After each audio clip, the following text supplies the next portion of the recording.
I can do it. Okay. Thank you. Give me a second. My only question, Doug, is why don't you think of something really big that we can take on? Like something that would really make a lasting difference. My gosh, what a brilliant vision.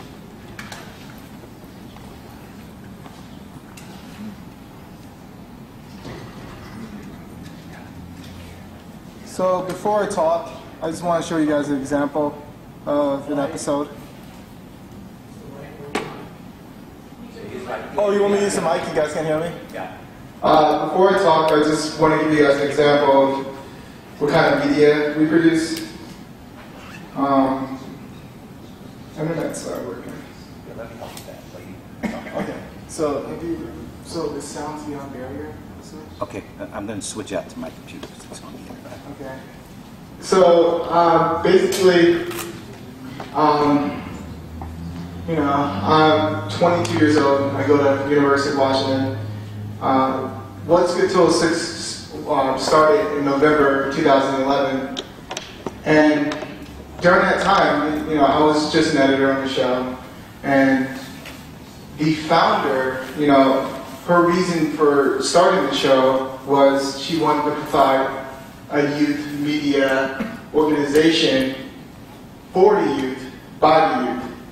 So what we did together is we created this platform where students who are interested in video production and storytelling can go out and tell positive stories in their communities.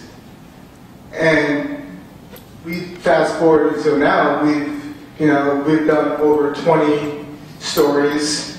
Last year we were invited to run a 10-day media camp at Cleveland High School, where me and some of my friends and colleagues, like other filmmakers, we taught a group of 20 students about the power of storytelling, and they actually got to make their own short film where they worked together as a team, and they learned about things like teamwork, media literacy, and it was just a great experience for us, the mentors, kids my age, to get the experience to teach these kids, and for the kids to get that experience, at the camp.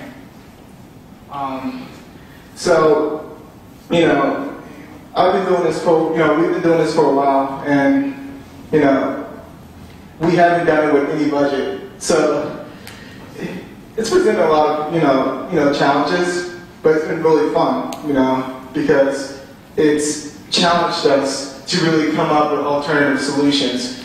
And it's been, if I could have done this over again, I would say, heck yeah, let's do it no budget, because I feel like being around a lot of young filmmakers, who have no money, who have like $10 in their pocket, they're some of the most creative people I know, because, they have to come up with solutions every day for things they don't have, and I think that's a cool way to start off. And then when you get the resources, then you really appreciate it. So, so at this time, I'm gonna show you guys one of our latest episodes. Where is it?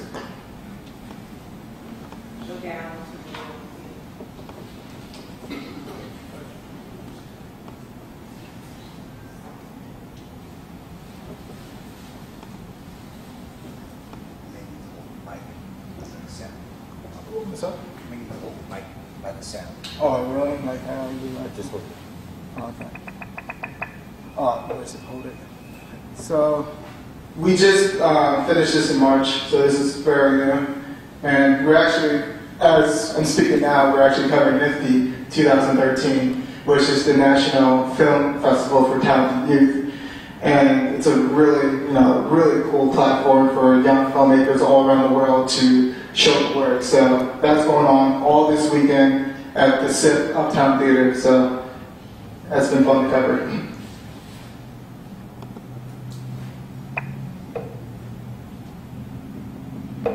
Oh, the mic's not. Oh, just put this by that? This one. Okay. So, This one here. oh, this. Oh, okay. That's it.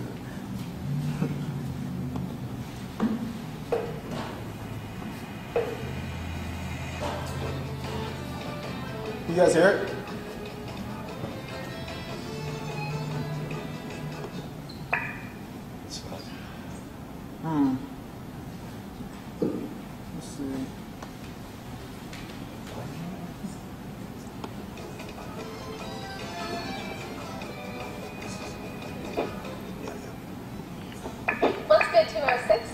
Starla Simpak. Yeah, thanks. Yeah, sure. So should I? I'll hold it for you. Okay. So, actually, can I introduce it first? Yeah. So, I have a much larger team, and I was executive producer for this piece, but it was produced by Brianna. She just graduated from film school. She lives in Gig Harbor. She's 20 years old. The host you'll see, her name is Starla Simpako. She's a senior at Newport High School in Bellevue. We have a senior high school student who helped operate the camera. His name is Uriel Reynoso. And then the other camera operator, her name is Jarrell Rubley, and she goes to Evergreen. And our production assistant, Paris Nguyen, and he goes to University of Washington. So we had a pretty big team for this. Hey, you go.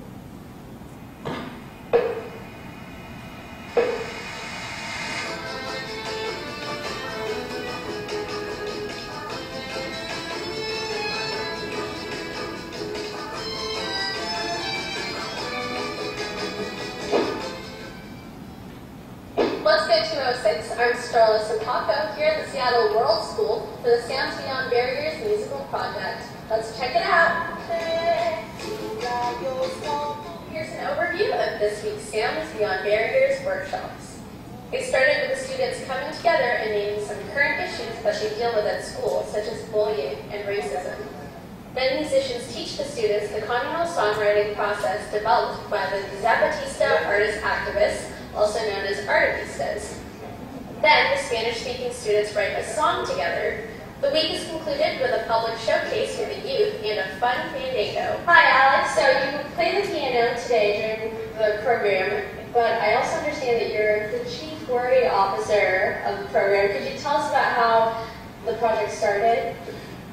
Well, this project really started when I met Gonzalo and Martha of the band Gonzalo here in Seattle. They took me to a high school in Houston where they were doing this work, and I experienced it for the first time. And it really made an impression on me. I left that and I was like, wow, I've never seen anything like this before. This is something I'd like to, explore further. What we try to do is really instill a sense of empowerment individually. And empowerment not by our will, but by their own will. From the response that we've gotten from this project, there's definitely a need and a hunger, from the students here to engage and to learn through the arts, and to be engaged in the arts and music in particular. It's stepping up, speaking out, risking, taking risks to express themselves. We're learning and using a collective language that is expressed through music. And engage in the creative process, which is really a vulnerable thing to do. You're really putting yourself out on the line to do that. One of the songs is addressing bullying and the problems with that and how we can quite possibly rectify that. And then another one is addressing futures. Those essential things that are so important to a human being for them to be able to defend themselves, protect themselves, and to move forward to vision and dream. The students come here with all the challenges they are facing, but you see them that they want to learn. And there is the respect, and there is the respect for their families and for themselves also. I think that's very powerful. And I think we can only imagine what happens when they go out into their communities and they begin to talk about the process, maybe hopefully feel empowered as they move on into their communities, to their families.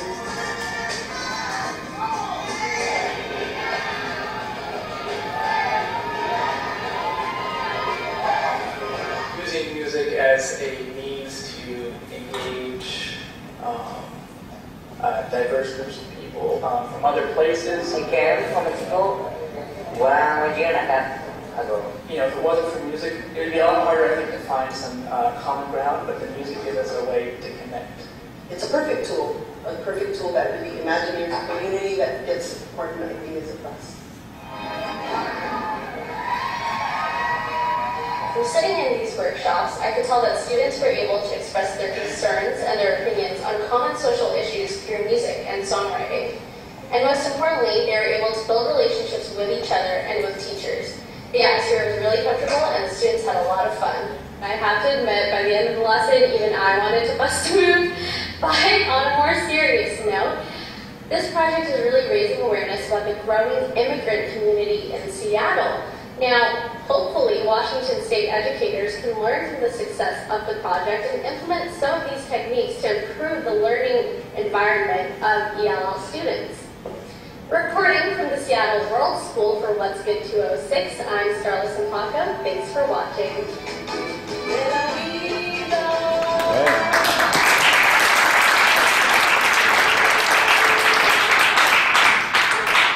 So that's just one of our, that's a recent project, and we actually have a lot of, projects that are going on right now, and if you guys want to learn more about them, just, hit me up on What's Good 206, and they're coming out later this spring and summer.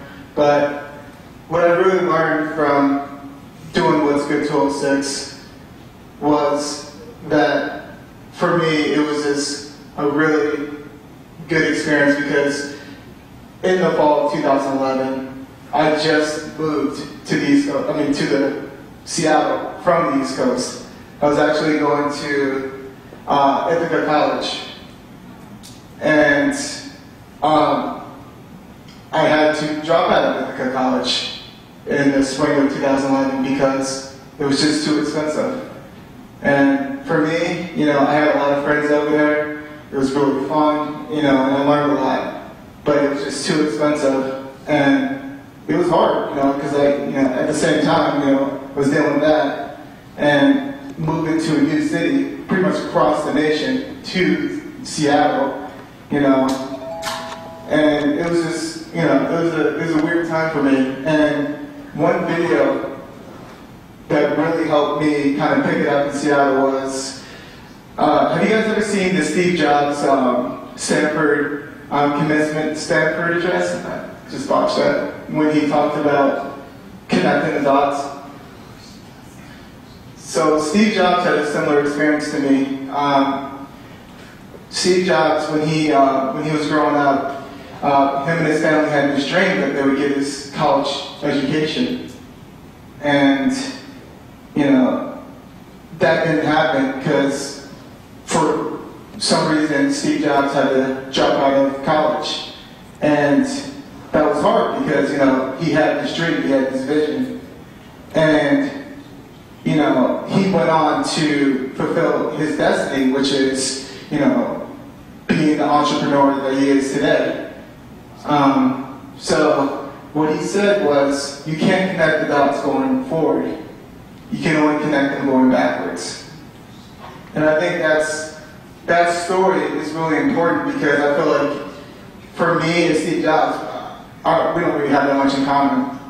But just through that story, we were connected, and I understood his experience. And I'm sure a lot of people have had that experience of holding so tightly onto the string, and knowing that sometimes, not accomplishing that dream can lead you to greater things. And not graduating from Ithaca College led me to What's Good 206 and to University of Washington. And I think, and I just looked back a couple years ago, I said, wow, this is crazy, because for What's Good 206 means a lot to me. I've dedicated my last 2 years to it because, for what you guys said today, stories are important. It's important that we tell stories in our communities, that young people are empowered today. And going back to my college experience at Ithaca College, I was involved in their student-led television station, and it was awesome. I was just a camera operator. I just helped out, and they actually had this television station where students ran actually every function of the station, from management to pitching shows, to running the shows, to camera operating, everything. And it was a great experience. Even though I wasn't there for that long, I was like, this is amazing, you know? And the reality was, though, not every kid can get that experience because they had to pay $50,000 to get that experience. And I thought to myself, and this is just recently, what if students can get an opportunity to run their own media, to become leaders of an organization, of a unified organization, no matter if they're in high school or in college, and contribute to their community by telling stories. I propose that starting in 2013, What's Good Till 6 becomes a unified online network where students from every high school, from every college can work together and service the communities by telling the stories that should be told. And that plan, we want in September 2013 to debut our first full season of What's Good Till 6 programming. Because up until that point, we've been, releasing segments every month, but not really having a regular schedule. We want to release 4 episodes a month, starting in fall 2013. And not only just releasing episodes, but providing students like me, filmmakers and media makers, the opportunity to lead their own media and mentor high school students and tell stories in their communities. So that is what we want to do, and a big part of that is partnering with one of our advisors, John Raymer, with the Compassion Games, and also continuing our summer camps at Cleveland High School. And at this point, I'm focused on how do we make that happen? How do I make this vision sustainable? So, so that's where I am right now, is figuring out how do we make this happen. That's pretty much it. Do you guys have any questions?